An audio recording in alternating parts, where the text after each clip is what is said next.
Hello, my dear learning friends, and welcome back to Free English Practice. I'm your host, Eddie. Today, we will explore a truly life-changing book, Emotional Intelligence by Daniel Goleman. In this special episode, I will guide you through the main ideas of each chapter using slow, clear English. We'll start with very simple words, and gradually, the language will become a little more advanced. This way, you can learn profound concepts and feel your English comprehension growing stronger at the same time. This world-famous book teaches us a crucial lesson. Being smart isn't just about thinking quickly or knowing many facts. It's also about how well you understand your own feelings and the feelings of others. Daniel Goleman shows us that our emotions guide our lives. They help us build strong relationships, succeed at work, and maintain our health. When we understand our feelings, we can live happier, more peaceful lives. So, please listen until the end. You will learn new ideas, expand your vocabulary, and feel your English confidence rise. Now, take a gentle breath, relax, and let's begin. Chapter 1: What is Emotional Intelligence? This book is all about feelings.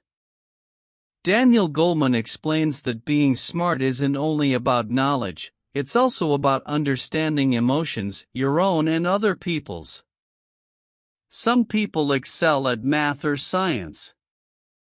They read quickly and remember many facts. But sometimes, these individuals aren't happy. They get angry easily, struggle to work with others, and possess a strong mind but a weaker heart. Other people are different. They might not have been the top students, but they are kind, good listeners, and remain calm during difficult times. They have something incredibly valuable: emotional intelligence. So, what is it? Emotional intelligence means being smart with feelings. It's not about books, numbers, or languages alone. It's about using your heart and brain together. Goleman describes 4 key parts. 1. Knowing your feelings. You can look inside yourself and identify what you're feeling. You can say, I feel happy, I feel sad, I feel angry, or I feel nervous. Naming your feeling is the first step to understanding yourself. 2. Controlling your feelings. This means you can stay calm. You don't let anger control you. You avoid crying or shouting when it's not helpful. You can take a deep breath, wait, and consciously choose your next action. 3. Understanding others' feelings. You can notice when someone looks sad or tired. You can hear it in their voice. Maybe they're quiet because they're shy, or angry because they're worried. You care about their feelings and can ask, are you okay? This is called empathy, feeling with another person. 4. Using feelings positively. Feelings can help you make good choices. Happiness can help you learn better, nervousness can make you prepare more carefully, and sadness can lead you to ask for help. Emotionally intelligent people use feelings as tools, not as problems. These 4 parts work together to help you know yourself, understand others, and live peacefully with those around you. Why is this so important? Imagine you're speaking English in class and forget a word. Some classmates laugh a little. You feel hot and embarrassed. Now, you have 2 choices. Choice 1, you think, I'm bad at English. I can't do this. You stop speaking, feel small and sad, and your learning stops. Choice 2, you think, it's okay. I'm learning. Everyone makes mistakes. You smile and keep speaking, finishing your sentence. The second choice is, of course, better. This is emotional intelligence in action. You see your feeling, calm yourself, and use that feeling to continue learning. In school, tests measure who can remember and think fast, the smart mind. But in life, we also need a smart heart. A smart heart helps us collaborate, stay calm, and find happiness. Consider two students. Student 1 is quick with grammar and answers fast, but when she makes a small mistake, she gets angry, feels bad, and says, "I'm stupid." Student 2 is slower and sometimes forgets words, but he smiles and says, "No problem. I will try again." He asks questions and enjoys learning. After a year, Student 1 knows many rules but feels tired and unhappy. Student 2 speaks English with confidence and enjoys the class. Who is more successful? Probably Student 2, because he uses emotional intelligence to control his feelings and persist. Goleman argues that while being clever is good, understanding your feelings is even more important. This skill is useful everywhere: talking calmly during family disagreements, staying composed at work when things go wrong, and being there for friends when they're sad. These small actions make life smoother and happier. Emotional intelligence is like the oil in a machine, it helps everything run easily. Some people think feelings are a weakness, but Goleman says they are messages. Fear tells you to be careful, sadness signals a loss, anger points to unfairness, happiness confirms something good. Feelings are part of being human. We can't stop them, but we can learn to listen. They are the colors that make the painting of life beautiful and meaningful. You can learn emotional intelligence, just like you learn English. Start today with 3 easy steps. 1. Notice your feelings daily. Ask yourself, how do I feel today, in the morning, and what did I feel today, at night? 2. Pause and breathe before you react. When something goes wrong, stop. Breathe slowly. Count to 3. Then think. 3. Talk to yourself like a friend. Say, "It's okay. I can learn from this." Every time you practice these steps, your emotional intelligence grows stronger. Chapter 2: When smart people act foolish. The word foolish means doing something unwise or silly, even when you know better. Goleman reveals a surprising truth: high intelligence, strong thinking skills, and memory does not automatically lead to success, money, and happiness. Yes, being smart helps you understand information and solve problems. But intelligence alone doesn't teach you how to live well or behave kindly. Sometimes, very intelligent people fail to control their emotions. They might know many facts but still make poor choices because their feelings are too strong or confused. For example, imagine a brilliant scientist who understands physics but shouts at his family daily.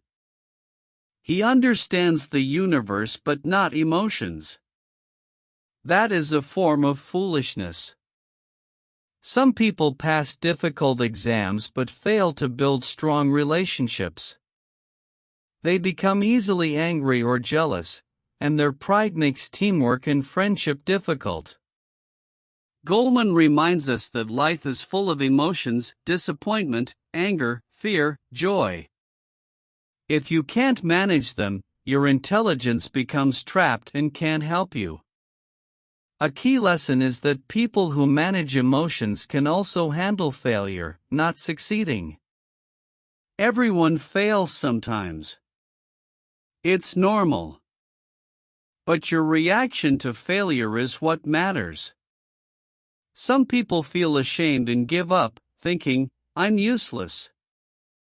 Others feel sad briefly but then ask, what can I learn from this? They use failure as a teacher and see mistakes as steps toward improvement. Let's return to our English example. You take a speaking test and forget half of what you wanted to say. You feel terrible. An ordinary reaction, I'm bad at English. An emotionally intelligent reaction, I made mistakes today, but next time I'll prepare better and stay calmer. That small difference in thinking changes everything. The second attitude leads to growth and keeps your motivation alive. Goleman says failure doesn't break you when your emotions are both strong and gentle. Every emotion is a message. If you listen to the message, emotions can help you. If you ignore or fight them, they can hurt you. Emotional intelligence is like a muscle. You can strengthen it through practice, pausing before replying angrily, forgiving someone, smiling in a hard situation, or talking kindly to yourself when you fail. Every time you choose peace over anger, your emotional muscle grows. Chapter 3: The Brain and Emotions. Goleman explains how our brain works with emotions. It's not one simple thing. It has different parts that work together, sometimes calmly, sometimes not. He simplifies it into two main parts. 1. The emotional brain. This part feels quickly. It's like a little alarm or guard deep inside your head. Its job is to protect you. When something sudden happens, a loud noise, a scary face, it reacts very fast without thinking. It shouts, danger. Your body changes, heart beats fast, breathing quickens, hands sweat. This is automatic, designed to keep you safe. However, sometimes it reacts too fast, even when there's no real danger, like when someone says something you don't like and you feel instantly angry. Goleman calls this an emotional takeover, where your feelings temporarily take control, and you might act in ways you later regret. 2. The thinking brain, located at the front of your head. This part thinks carefully and slowly. It's like a calm teacher or wise friend. It helps you ask, is this really a problem? What's the best way to respond? It encourages you to stop, think, and choose. For example, if someone interrupts you, your emotional brain wants to shout, but your thinking brain says, wait, maybe they didn't mean it. Let's stay calm. The best scenario is when both parts work together. Your emotional brain provides energy and passion, your thinking brain offers control and patience. This balance is the essence of emotional intelligence, feeling and thinking together. When your emotional brain reacts, your body does too. These physical reactions, fast heartbeat, tight stomach, are ancient mechanisms that helped our ancestors survive. Today, we often feel them in response to modern stressors like exams or work conflicts. The good news is we can train our brain to stay calm. Here are simple ways. Breathe slowly and deeply. This signals safety to your body, allowing your thinking brain to regain control. Pause before reacting. Count slowly to 3 when upset. Name your feelings. Say, I feel angry. This moves the feeling from your heart to your head, making it easier to manage. Use kind thoughts. Tell yourself, it's okay. I can handle this. The main idea is balance. Strong people aren't emotionless, they feel deeply but know how to use their feelings, not fight them. When your heart and mind work together, you make better decisions, build stronger friendships, and live a calmer, happier life. Chapter 4: Self-Awareness. Self-awareness means knowing what you feel and understanding why. It's like turning on a light inside your mind, allowing you to see clearly what's happening in your heart. We all feel many emotions daily. But sometimes we feel them without noticing, only aware of a bad mood. Self-awareness helps us pause and ask, what exactly am I feeling right now? If you can name your feeling, I feel nervous because of the test tomorrow, you've taken the first step toward controlling it. If you don't understand your emotion, it can control you.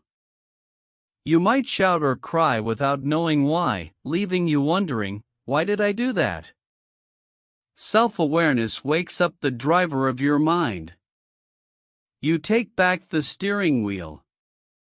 You might realize, I'm not really angry at my friend, I'm just tired from work. Understanding the reason makes the feeling smaller and easier to handle. Goleman says naming our emotions robs them of some of their power. Saying I feel disappointed is very different from shouting or breaking things. Words organize feelings, silence lets them grow. Build self-awareness like a muscle by asking 3 small questions daily. 1. What am I feeling right now? 2. Why am I feeling it? 3. What can I do about it? Writing your answers in a notebook helps you see patterns, what makes you happy, tired, or angry. This knowledge empowers you to make better choices. Self-awareness also means noticing emotions before they become overwhelming. It's easier to calm a small wave than a tsunami. If you notice you're beginning to feel nervous, you can take a breath early. Your body also gives clues: tight shoulders, anger, a strange stomach, nervousness.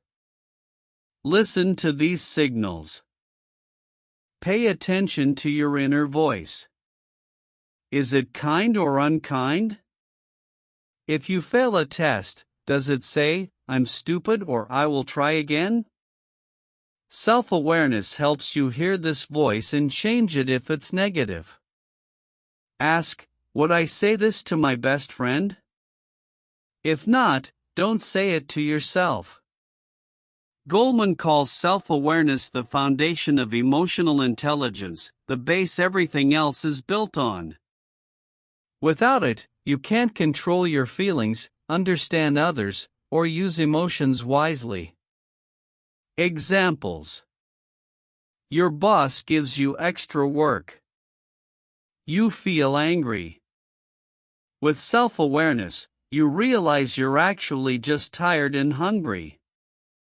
You take a break, and the anger disappears. A friend doesn't reply to your message.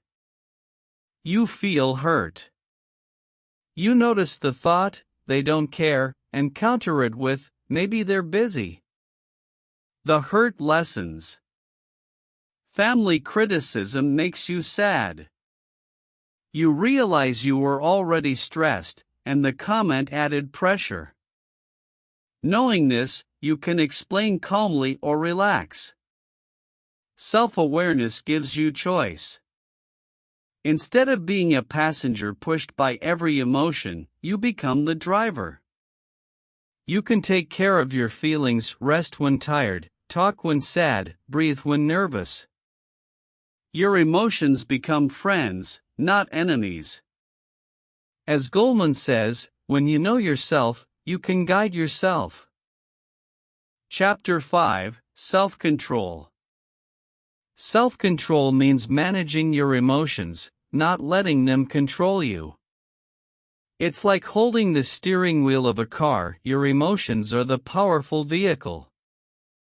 Without control, it crashes. With gentle, wise guidance, it can take you anywhere.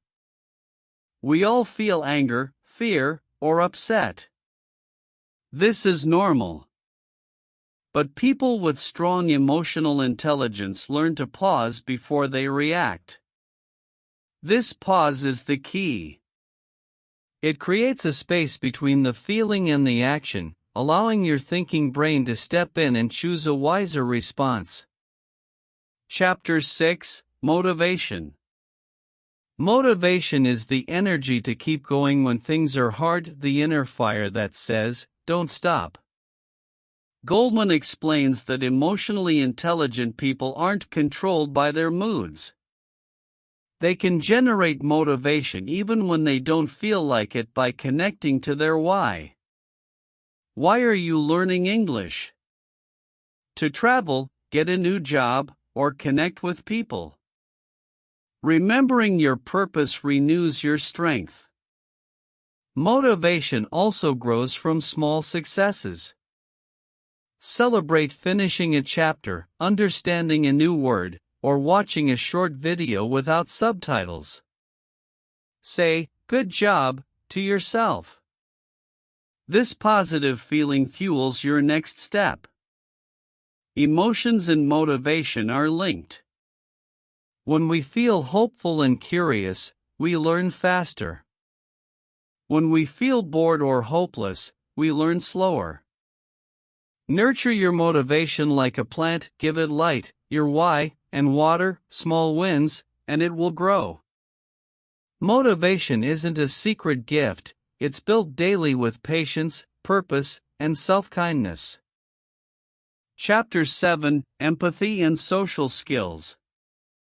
Empathy is understanding how another person feels, seeing them and sensing their inner world. Goleman calls it the heart of emotional intelligence because it connects us. When you understand others' feelings, you communicate with kindness, not judgment. For example, if a friend looks quiet, you might ask, "Are you okay? You look a little tired." That is empathy. In language learning, this is vital. When speaking English with someone from another country, remember they might be nervous too. If they struggle for a word, don't laugh or correct harshly. Instead, wait and help gently. For instance, if they say, "I go yesterday," you can smile and kindly offer, "Oh, you mean I went yesterday?" This small kindness builds confidence and friendship. Empathy involves listening, watching, and caring. It makes people feel safe, and safety opens hearts and minds. Social skills are how we interact and connect with others. It's not about talking a lot, it's about building good relationships through politeness, active listening, and calm problem solving.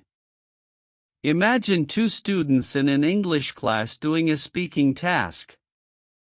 They listen carefully, take turns, smile, and help each other find words. They make mistakes but continue with respect. These are strong social skills. Good social skills make teamwork enjoyable, customer interactions smooth, family life peaceful, and friendships trusting. Goleman says social skill is the visible face of emotional intelligence, where empathy, self-control, and self-awareness come together in action. Let's remember what we learned. Emotional intelligence means knowing your feelings, managing your feelings, staying motivated, understanding others, empathy, building positive relationships, social skills. When you study English or face life's challenges, let emotional intelligence be your quiet friend. It will remind you to be patient, forgive yourself, and keep moving forward with hope. Daniel Goleman's book teaches us that true intelligence lives not only in the mind but also in the heart. Thank you so much for listening to this episode of Free English Practice. I'm Eddie. Until next time, stay calm, stay kind, and keep growing, both in your English and in your emotional intelligence. Bye for now.